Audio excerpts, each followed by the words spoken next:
Bonjour à toutes et à tous, je suis ravie de vous retrouver pour cette nouvelle émission de La Vérité en campagne. Aujourd'hui, à Mézières-les-Messes, mon invité, Julien Fréburger, maire de cette ville de près de 12 000 habitants, président de la communauté de communes des Rives de Moselle et premier vice-président du conseil départemental de la Moselle. Bonjour monsieur le maire. Bonjour Laurence. Je suis ravie de partager ce moment avec vous, avec un peu de soleil. Et oui, vous avez vu, mon arrêté municipal a fonctionné. Il est extraordinaire.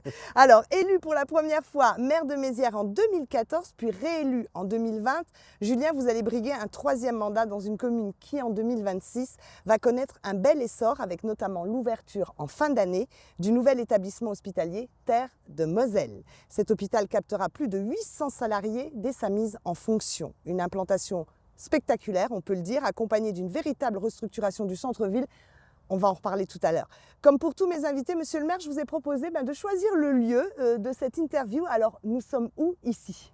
Nous sommes dans le parc de Brieux, qui est un écrin de verdure de plusieurs dizaines d'hectares, avec 7 étangs municipaux autour desquels on peut se promener, faire un footing, converser avec ses voisins, c'est les personnes que l'on croise. C'est un endroit très agréable. Oui, un vrai poumon vert de la ville, on peut Absolument. le dire. Alors Julien, dès l'âge de 14 ans, vous vous intéressez à la politique. Dans une famille attachée aux valeurs du gaullisme, est-ce qu'à cette époque, vous imaginiez devenir un des hommes politiques les plus en vue de Moselle? Parce qu'il faut le dire, c'est le cas. Alors on était attaché au gaullisme du côté de ma maman, milieu populaire, et plus démocrate chrétien du côté de mon papa. D'accord. On a toujours parlé politique, ça m'a toujours passionné, mais dès l'école primaire. Donc je pensais pouvoir faire quelque chose dans ce domaine qui m'a complètement mobilisé dès le plus jeune âge. Par exemple, j'avais écrit à une grande journaliste, Anne Sinclair, dès l'école primaire, elle m'avait répondu. Et puis j'ai fait un tas de petites choses qui témoignaient d'un attachement à la chose publique et à la vie de la cité. Donc très tôt, je me suis passionné pour la politique avec un P majuscule. Alors, premier vice-président du conseil départemental de la Moselle, pourriez-vous vous présenter à la présidence de cette instance si Patrick Weiten décidait officiellement de raccrocher? C'est possible? Écoutez, dans la vie, rien n'est impossible. Le département aura un avenir. Aujourd'hui, il a un président avec lequel je travaille très bien. Et ma priorité du moment, comme depuis toutes ces années, c'est Mézières-les-Messes. Donc je suis vraiment dans mon élément, dans la commune que j'aime. Et puis, au sujet du département de la Moselle, je vais continuer à travailler d'arrache-pied pour lui. Ma priorité étant Mézières, la Moselle étant tout ce qui permet d'élargir un peu l'horizon. Très bien. Alors, on va revenir à Mézières-les-Messes, puisque, comme vous le disiez, c'est un peu la priorité en ce moment. En 2 mandats, vous avez transfiguré votre ville en évitant de tomber dans la bétonisation excessive. On sait que vous êtes très attaché à l'écologie urbaine. Vous êtes en fait arrivé à maintenir un équilibre entre l'urbanisation intensive et la protection de la nature sur un territoire qui est historiquement marqué par la sidérurgie quand même. Oui, territoire marqué par la sidérurgie, avec des terres qui ont été utilisées au fil des décennies. Donc on essaye de trouver effectivement le bon équilibre, et rien de mieux et de plus beau que de pouvoir faire pousser des centaines d'arbres sur d'anciennes friches industrielles, que de pouvoir imaginer un avenir avec par exemple l'hôpital, mais bien d'autres choses, alors même que les terres utilisées ont déjà été par le passé artificialisées. Donc oui, on essaye de trouver cet équilibre et d'avoir de la nature en ville, et une ville qui se développe tout en tenant compte de son environnement naturel qui contribue à l'équilibre de chacun. Alors le parc de Brieux où nous sommes illustre parfaitement cette volonté de verdissement dont vous parliez. Il est devenu le poumon de la commune. Comment vous voyez évoluer cet espace naturel protégé? Ça va encore évoluer? Et je pense que cet espace va s'enrichir de nouvelles plantations, de nouveaux petits aménagements, mais ça doit rester un espace dédié à la nature, à la détente, et je crois qu'il faut qu'on préserve ce capital. On peut y ajouter de temps en temps des petites touches, mais il faut préserver l'essentiel, le parc dans son authenticité et dans sa grande ouverture à l'ensemble de la population. Alors le long de la voie romaine, vous jouez également la carte de la verdure. Vous avez des choses à vous faire pardonner là? Écoutez, je ne sais pas, je n'espère pas, mais on peut toujours faire mieux. Et je me dis que le long de la voie romaine, nous avons un bel espace que nous avons rendu inconstructible. Et donc, quoi de mieux qu'un parc paysager permettant aux riverains, anciens ou plus récents, de pouvoir se promener, faire du sport, s'échapper un petit peu du côté un petit plus artificiel des rues. Donc voilà, c'est un nouveau parc qui est en train de voir le jour. Les premiers cheminements ont été mis en place et je pense qu'on va y voir du monde dans les années qui viennent. Alors, tout autre sujet, Julien, nous en avons parlé en introduction, le choix du groupe Elsan de construire son nouvel hôpital chez vous. Ça apparaît quand même comme une véritable aubaine en matière de développement pour Mézières, on ne va pas se le cacher. Comment vous allez maîtriser le flux de circulation et de parking des professionnels de la santé et des visiteurs? Parce que ça va drainer du coup énormément de monde. Ça va drainer du monde. On a fait une étude de circulation qui montre que les flux sont très équilibrés dans la journée, très bien répartis. D'accord. Il y a 1200 places de parking qui sont prévues, donc c'est-à-dire beaucoup plus que les autres hôpitaux de Metz et du secteur. Et par ailleurs, le site va être desservi par les transports en commun. Donc nous avons là des atouts, sans parler d'une voie douce. On pourra y venir à pied, en vélo, de manière sécurisée, éclairée. Et puis j'ajouterai que le département a fait un gros effort en aménageant un grand giratoire sur la 2x2 voies qui permet de relier Metz à Amnéville. Donc du coup, on a là une entrée principale qui a été bien dimensionnée et qui a fait l'objet d'études très sérieuses. Je pense qu'on s'est donné les chances de réussir ce pari. Pas trop d'inquiétude alors. D'importants aménagements ont été engagés en centre-ville. C'est un temps perdu rattrapé au niveau de l'urbanisme ou... Tout ce que l'on fait est tourné vers l'avenir et je pense qu'après bien des décennies d'évolution, la ville doit maintenant faire un saut qualitatif. Et ça passe aussi par les aménagements dans la ville et notamment par toute cette partie du centre-ville qui a besoin de retrouver un caractère plus convivial. On est un petit peu fracturé par les voies ferrées, par le réseau routier. Donc l'idée, c'est de créer du lien, de casser la vitesse et d'avoir des aménagements de qualité fondés notamment sur l'usage de la pierre de Jaumont, qui est une très belle ambassadrice de la Moselle. Et donc je souhaite qu'elle ait une place centrale dans notre ville. Alors moins visible, Julien, les travaux de canalisation.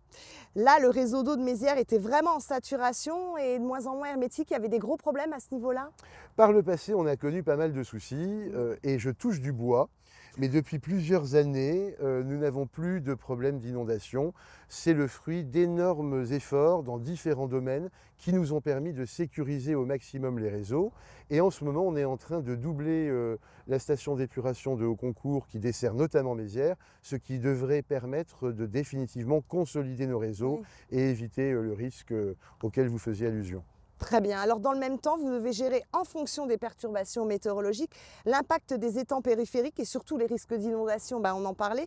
Vous avez résolu cette équation particulièrement délicate. Là aussi, des deux côtés, on est tranquille maintenant? On n'est jamais totalement certain d'être complètement tranquille, mais on a pris toutes les mesures correctrices en termes d'aménagement, de prévention, y compris en utilisant finalement ce qui est le plus simple, c'est l'infiltration dans la terre. Voilà, c'est encore les solutions parfois les plus simples qui sont les meilleures. Je pense qu'une bonne partie du travail a été faite. Et puis s'il faut encore compléter ce travail, nous y sommes prêts. Très bien. Alors, avec le développement de votre ville, vous renforcez donc la continuité urbaine entre Metz et Thionville. À quand une grande métropole Nord-Moselle? Je suis favorable à ce qu'on s'entende à cette échelle. Je pense que Metz-Thionville, c'est pertinent. Nous avons aujourd'hui bien des axes de travail menés en commun, bien des partenariats, une bonne entente entre les acteurs, ce qui est important. C'est vrai. Alors pourquoi pas demain, effectivement, imaginer quelque chose de plus grand, sachant qu'il faut aussi respecter les spécificités et le caractère propre à chaque territoire. Rive de Moselle a son identité, mais on ne travaille pas seul, on n'est pas une île, et on est très heureux de pouvoir travailler en partenariat avec nos voisins. La communauté Rive de Moselle que vous présidez justement réactualise le fonctionnement logistique des gares intermédiaires pour promouvoir les pistes cyclables. Alors ce projet d'envergure s'inscrit dans votre stratégie de lutte contre les émissions de CO2 et la résilience face au changement climatique. On est vraiment axé là-dessus, c'est important? C'est très important qu'on ait moins d'émissions de CO2. C'est aussi très important pour la santé. Et puis ça correspond de plus en plus, même si le mouvement est progressif, à la volonté d'une partie du public. Mmh. Donc autant accompagner ce mouvement qui est plutôt vertueux et mettons en place des pistes cyclables, des voies douces permettant aussi d'aller à son travail, de prendre son train.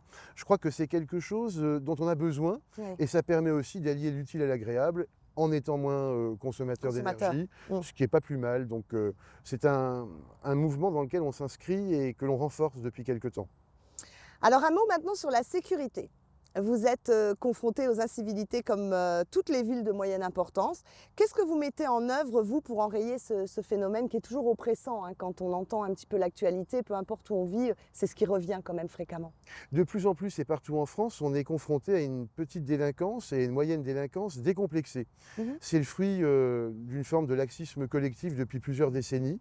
À Mézières, moi je veux vraiment que la loi soit respectée et que les fauteurs de troubles soient justement sanctionnés. Donc nous avons un travail de renforcement de la police municipale. On a mis en place une police coopérative qui associe aussi les communes immédiatement voisines, ce qui permet d'avoir un rayon d'action plus large et des moyens plus importants. Et nous travaillons d'arrache-pied, je peux le dire, avec le procureur de la République, la justice, avec les forces de l'ordre, la gendarmerie. Je pense que tous ensemble, on va réussir à faire triompher la loi républicaine parce que les mauvais exemples qui s'épanouissent doivent cesser. Ici comme ailleurs, le phénomène est très général On est d'accord. et il faut absolument que l'ordre public soit respecté. C'est la première des libertés des citoyens que d'être En sécurité. et que de pouvoir aller et venir librement. Alors, on ne peut pas parler de Mézières-les-Messes sans s'attarder quelques instants sur votre politique culturelle et vos nombreuses animations. Pas facile, on le disait malgré tout, bien que vous disiez qu'il y ait une bonne connivence, mais d'exister entre Metz et Thionville et de surcroît à proximité d'Amnéville. Il y a des petites choses bien particulières à Mézières-les-Messes? Ah, écoutez, on a une grande médiathèque, un conservatoire qui accueille beaucoup d'élèves, une salle festive au tram qui affiche complet. Donc avec des moyens raisonnables, mais bien réels, on arrive à attirer un public très nombreux et à avoir des salles combles quasiment à chaque fois. Vous ajoutez à cela une harmonie municipale qui est de très très bon niveau, des artistes, des gens tournés vers les lettres, vers la danse qui s'épanouissent dans la ville. Donc on a vraiment une richesse culturelle qui associe en plus toutes les écoles, puisqu'on a mis en place un parcours culturel qui fait que les 1000, 1200, 1300 enfants qui sont scolarisés au primaire et en maternelle eh bien, sont amenés à fréquenter tous les lieux culturels de la ville chaque année. Donc il y a vraiment un mouvement d'ensemble, si vous voulez, Bien. qui rassemble Qui aussi. fonctionne et qui rassemble. Alors rapidement, monsieur le maire, on ne saurait conclure sans évoquer la présence des seniors dans votre préoccupation du quotidien. Que faites-vous pour rompre l'isolement de nos aînés? Est-ce que vous jouez la carte du lien transgénérationnel? Ça marche? On a mis en place de nombreuses initiatives qui permettent aux plus jeunes et aux moins jeunes de faire des choses ensemble. Des recettes, des cérémonies, des festivités, ça fonctionne plutôt bien. Et donc les seniors à Mézières, écoutez, je pense qu'ils s'y sentent bien et à les voir régulièrement, j'ai l'impression qu'ils s'y épanouissent. Donc j'espère qu'on les y aide. Allez Julien, on va essayer d'en savoir un peu plus maintenant sur votre positionnement en tant qu'homme politique. Je vais vous proposer de commenter en quelques mots votre vision de quelques personnalités qui ont peut-être marqué votre carrière ou pas. Mais, et puis, alors, soit vous les qualifiez avec un mot court, soit vraiment une très très courte phrase par rapport à ce que ça représente, ce que représente la personnalité pour vous. C'est parti, vous êtes prêts? J'essaye. J'ai aucun doute. Allez, Charles de Gaulle. Charles de Gaulle, le plus grand homme d'État de notre pays depuis très longtemps. Un exemple et un phare pour moi comme pour beaucoup, c'est ma référence ultime. D'accord. François Mitterrand. François Mitterrand, j'apprécie son sens de l'histoire et son amour pour la littérature française. C'est un président dont je ne partageais pas le positionnement politique, mais dont j'appréciais les qualités. Jacques Chirac. Jacques Chirac, c'est la force, la vigueur, ce côté tellement français qui m'a, au moment de mon adolescence et quand j'ai commencé à m'engager, complètement galvanisé. Il avait une force incroyable. Jean-Marie Pelt. Jean-Marie Pelt, je ne suis pas totalement objectif parce que c'est un ami de la famille, une référence au niveau messin et mosellan en matière d'écologie urbaine, un grand nom et quelqu'un qui a permis aussi de renforcer l'attractivité de Metz et de la Moselle. Nicolas Sarkozy. une vigueur, une vivacité, une volonté, un homme politique qui a su affronter la crise et fédérer tous les chefs d'État et de gouvernement pour que nous la surmontions. Donc je pense qu'au-delà de certaines erreurs, on lui doit beaucoup. Marine Le Pen. De bons constats, pas toujours de bonnes recettes. Pourquoi ? Parce que la politique nationale, c'est très bien, mais c'est bien aussi d'être ancré dans la réalité des territoires, ce qui lui fait peut-être un peu défaut. Maintenant, localement ou régionalement parlant, allez, Maurice Demange. Un grand maire de Mézières, une génération politique qui venait de la résistance et qui a été durant 30 ans un maire extrêmement apprécié. J'ai bénéficié de ses conseils, d'une forme de parrainage de sa part et j'en garde un souvenir extrêmement personnel et ému. Jean Kiffer. Jean Kiffer, le docteur, j'ai travaillé avec lui quand j'étais étudiant. Un zeste de folie pour des projets exceptionnels. On lui doit énormément. Il a transformé Amnéville. Il a Moselle debout. Voilà, il a incarné la Moselle debout, la Moselle qui avance. Parfois en s'exonérant de certaines règles, il faut bien le dire, mais c'était nécessaire. Gérard Terrier. Mon prédécesseur, qui a été maire une vingtaine d'années, pour lequel j'ai du respect et qui a été un petit peu conduit à me transmettre le flambeau, j'essaye de respecter le travail qui a été le sien. Patrick Abbat. Tout le monde n'a pas la chance d'avoir un maire voisin communiste. Moi, si. Philippe Leroy. Un grand président de département. J'ai bien connu Philippe. Il a incarné à merveille la Moselle avec un sens inné de la promotion du terroir mosellan. Très bon niveau aussi, une référence. Patrick Weiten. Le président actuel, qui est le plus mosellan des mosellans, qui est prêt à s'exonérer de toutes les difficultés pour promouvoir la Moselle. Je m'inscris dans cette dynamique et ce qu'il a fait par le passé en tant que maire de Yutz, il le fait à l'échelle de la Moselle et on lui doit une bonne situation globale du fait de son opiniâtreté. François Grosdidier pour finir. Alors je le connais depuis très très longtemps, François. C'est un homme engagé, un ami, quelqu'un qui méritait d'être maire de Metz. Magnifique couronnement de carrière, d'autant qu'il s'y consacre totalement et je lui souhaite le meilleur pour la suite puisque Metz en bénéficiera. Le temps est passé très vite, Julien. J'aimerais, comme pour tous mes invités, vous demander de me révéler un mot qui vous correspond le mieux, qui a du sens pour vous, qui vous colle à la peau, qui est attaché à votre personne dans la société d'aujourd'hui. Alors ça peut être professionnel, ça peut être personnel, ça peut être l'homme politique, peu importe, vous choisissez. Mais un mot qui a vraiment du sens pour vous aujourd'hui. Un trait commun par rapport à ce que je fais dans les différents domaines que vous avez cités, oui. L'engagement. Je suis quelqu'un d'engagé. Je ne me cache pas derrière mon petit doigt. Quand j'ai des idées, j'essaye de les défendre, d'écouter aussi ceux qui m'apportent parfois la contradiction, parce qu'on n'a pas raison tout seul. Mais avant tout, je suis quelqu'un d'engagé. Très bien. Julien, merci beaucoup pour ce moment partagé ici. Laurence. Ça a été un plaisir. Moi, je vous dis à la semaine prochaine, nouveau lieu, nouvel invité. Et d'ici là, prenez bien soin de vous. À bientôt.